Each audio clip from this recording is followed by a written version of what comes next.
Hi, I'm Mrs. Shahbazian, the principal at John Wash Elementary in Sanger Unified, and I am going to share with you The Old Man and His Door by Gary Soto. It's published by G.T. Putton.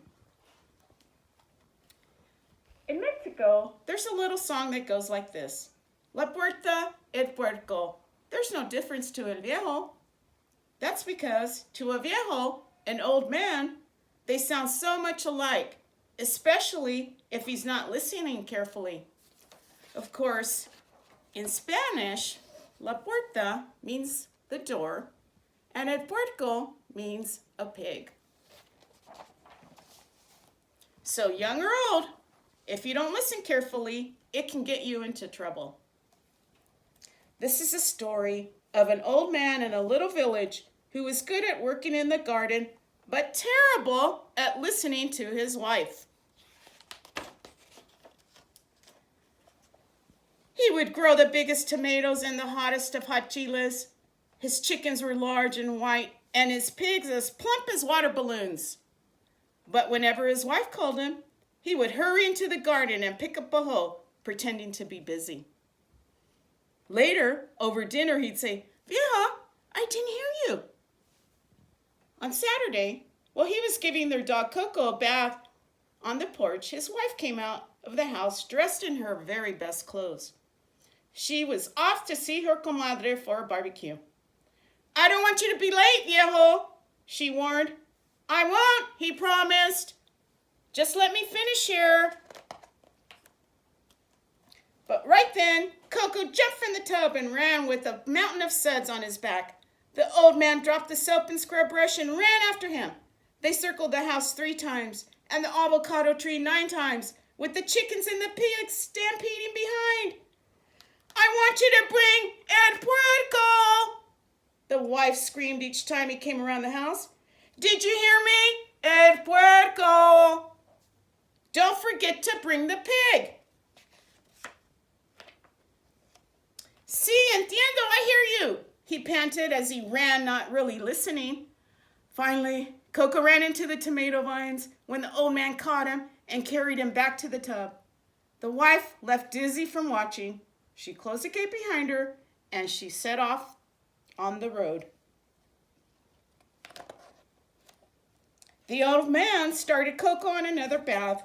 When he finished, he scratched his head and said to himself, Pues, I don't know why my wife wants me to take the door, but okay, la puerta it is." But he didn't dare argue. He shrugged and unscrewed the front door. Then he heaved it onto his shoulders and headed up the street. After a mile, he stopped to rest near a small, shabby house. Out front was a little girl taking care of her baby sister, who was crying. "¿Qué pasa?" The old man went up to the little girl. "What's the matter?" "The baby's bored," the girl answered. "She has nothing to play with except her fingers and a hole in her pocket."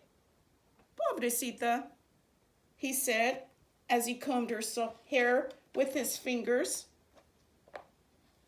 Suddenly, the old man had an idea. He took the baby into his arms and brought her to the door.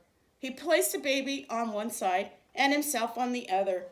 Together they played peekaboo and Tan, who's there, until the baby gave him a big kiss and gurgled happily.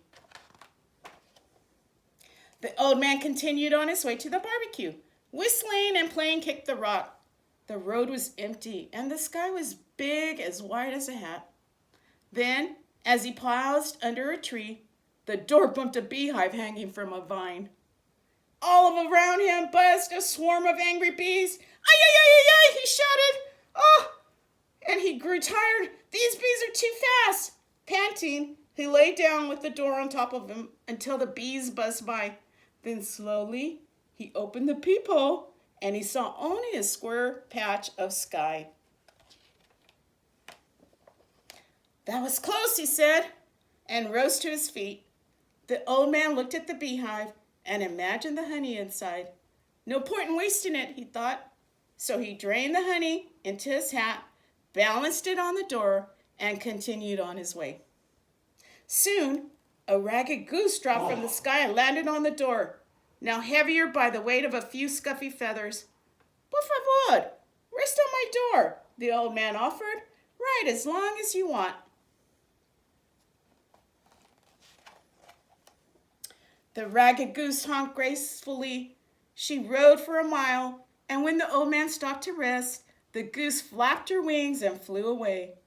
The old man wiped his brow and looked back at the door. Oh, what's this? He said, light in his eyes. He felt the weight of a big egg in his palm. Ay Dios, he's beaming. I'm a lucky man. He started off again with the door on his shoulders, but before long he heard shouts coming from the lake. He shaded his eyes and he looked toward the water. Are you the man? A boy yelled. Help me! The old man ran down to the lake. He threw the door into the water and paddled out to the drowning boy. He hauled him onto the door, where they both panted with relief, and a little turtle wiggled from the old man's shirt, and a fish jumped from his pocket. The boy thanked him 1,000 times. Mil gracias, he said. Just promise me, the old man said to the little boy. You'll listen to your parents, and you stay dry until you learn how to swim. On land, the old man brushed a wet leaf from the boy's face. Then he lifted a fish from the boy's shirt. Mira, another one, he said, admiring its gleaming scales, and he placed it in his pocket. The old man waved goodbye and balanced the dripping door on his shoulders. Now he hurried back to the road because he knew he was late for the barbecue, and his wife's going to be angry. But he stopped after only a few minutes when he saw a young man trying to load furniture into a wagon. Here, let's use this, the old man said, patting the door. He propped it against the wagon so they could use it as a ramp. Then they loaded chairs and tables and a large piano that tinkled as they pushed. Muchísimas gracias, the young man said. De nada, you're welcome, the old man replied. I never knew a door had so many uses. Together they placed the door on the old man's shoulders. The young man balanced 2 watermelons on either side. These are from my garden, he said. The old man hurried along with his gifts and finally arrived at the comadre's house. The barbecue was in the yard. There was music playing, and a donkey piñata hung from the tree. I'm here, he announced. The door slid from his shoulders. Ay Dios, cried his wife. What are you doing with the door? Pues, you told me to bring it, he said, wiping the brow off his. It was hard work. I said to bring el puerco, not la puerta. She wheeled around to her comadre. He never listens to me. I ask him to bring the pig, and he brings the door. The old man had to laugh. He took the egg from his pocket and said, but look what else I brought you. Un huevo? She said with surprise. Sí, an egg, and some honey, and a fish, and these watermelons. You brought all this? His wife laughed. See, let me tell you how it happened. Tell us over dinner, the comadre interrupted kindly. They barbecued the fish. They boiled the egg. They sliced the watermelons. They made a table of the door and placed a honey hat in the center. La puerta, el puerco. There's no difference to el viejo.